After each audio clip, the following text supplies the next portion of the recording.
Got ourselves a pair of game fives. The Celtics trying to close out the Sixers, and the Spurs trying to do the same thing to the Blazers. It's NBA tip-off presented by AT&T from Studio J here in Atlanta. Ernie Johnson with Shaquille O'Neal, Kenny the Jet Smith, Charles Barkley. Thanks for being with us tonight.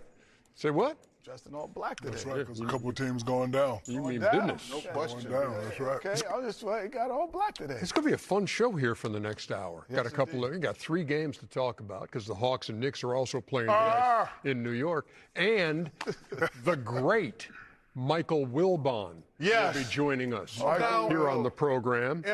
You know, we call Wilbon the Godfather. Are you going to be? No, don't do that. Don't even try that. Ernie, hold me back. Don't hold you back. We never called him the Godfather first. I call Wilbon. No, you called him after you heard him call the Godfather. Your favorite store is Trader Joe's then. Yeah, Okay. Gosh. No, that's Kenny because he's You on call, all ESPN you call shows. somebody else Good point. Diesel Am I over right? there? Yeah, You you're call right. somebody else Jet over there too? Well, yeah, it's more like You gonna jet call somebody lag. else, hey, it ain't jet no more. It's jet lag. you gonna call somebody still else round Superman. Yeah, you call somebody other person Superman. Well, I did do that.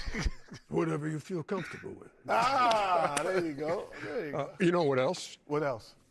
Tyron Stokes, the talk of college basketball, #1 high school player in America, going to make his announcement on where he's going right here on this very show. That's impressive. Right here. That's impressive. Be ranked that high. That's For amazing. that long. You know what? There's a story behind that. You too. really can't be ranked any higher. Well, I just got to Than get him number used to Toomer's corner. Got to write down at Auburn.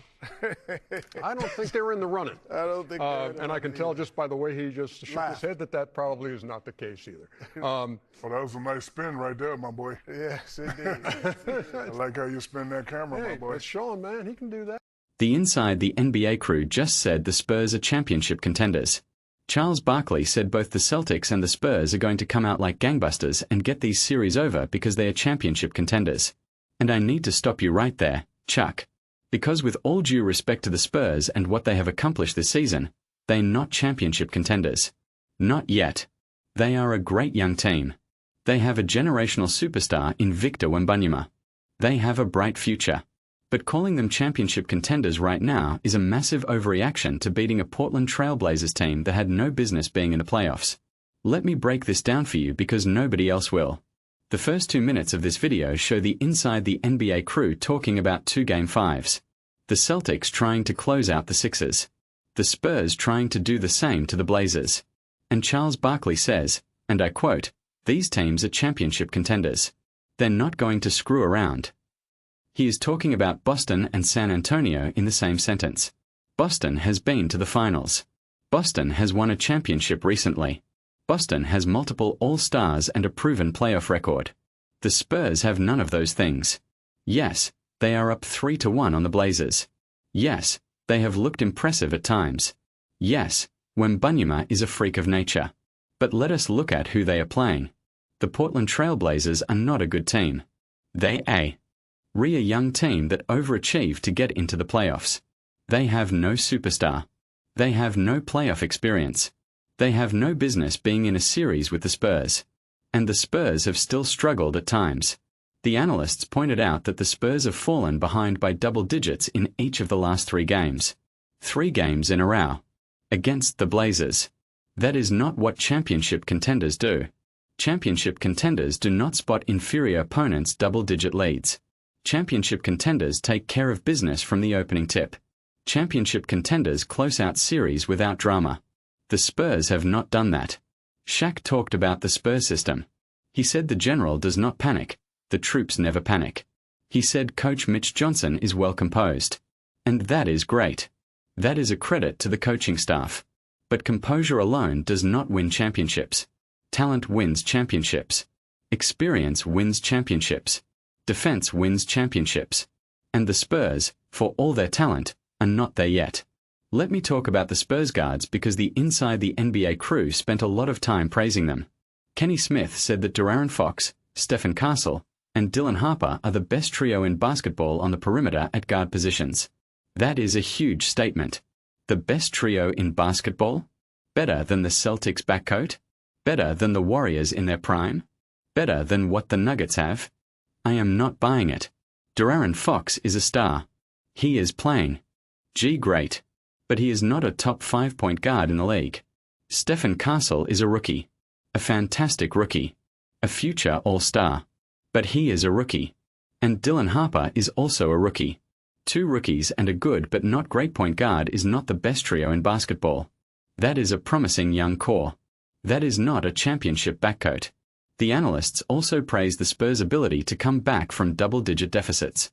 They mentioned that the Spurs are the first team to trail by at least 15 at the half and win by at least 15. That is a fun stat. That shows resilience.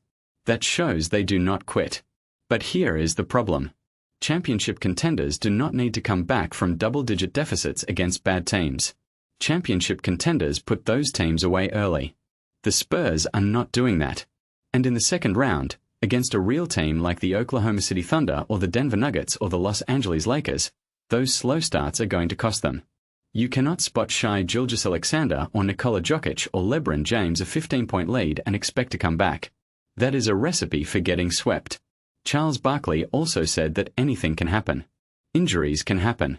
Concussions can happen. And that is why the Spurs need to close this series out tonight. And he is right about that. The Spurs should close it out tonight. They should win Game 5 at home and advance to the second round. But advancing to the second round does not make you a championship contender.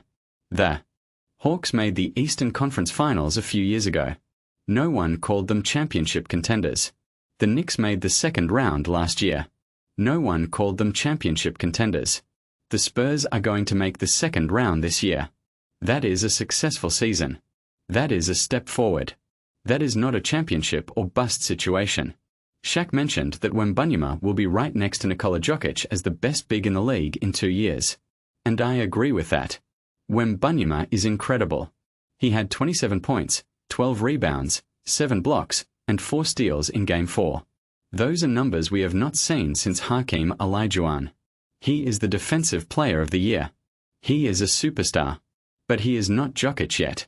He is not ready to carry a team to a championship yet. And that is okay. He is 21 years old. He has time. The Spurs have time. But let us not rush them into the contender conversation before they have earned it. The Inside the NBA crew also talked about the Spurs trio of guards all averaging at least 20 points in this series. That is impressive. The last Spurs trio to do that was Tim Duncan, Tony Parker, and Manu Ginobili in 2006. That is hallowed company. But here is the difference. That 2006 Spurs team had already won championships. They had experience. They had a system. They had a coach named Greg Popovich in his prime. This Spurs team has none of that yet. Mitch Johnson is a good coach.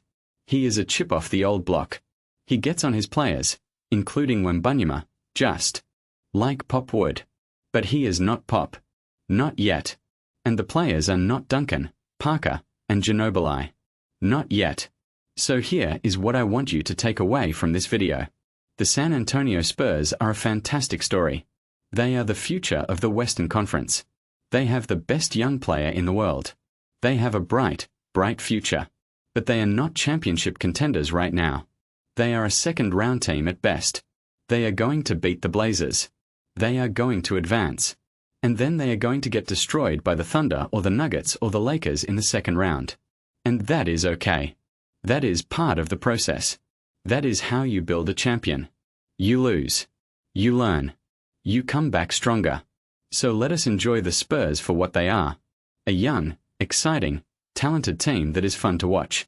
But let us not call them championship contenders. Because that word means something.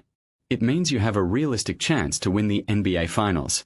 The Spurs do not have that yet. Not against Jokic. Not against LeBron. Not against Shai. Not against the Celtics or the Bucks or the Sixers.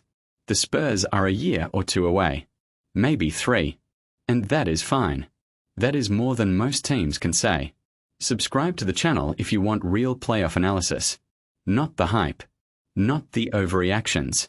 Not the inside the NBA crew getting carried away by a young team beating a bad team. Just the truth about who can actually win the championship this year. And comment below. Are the Spurs real Contenders, or am I right that they are a year or 2 away? I read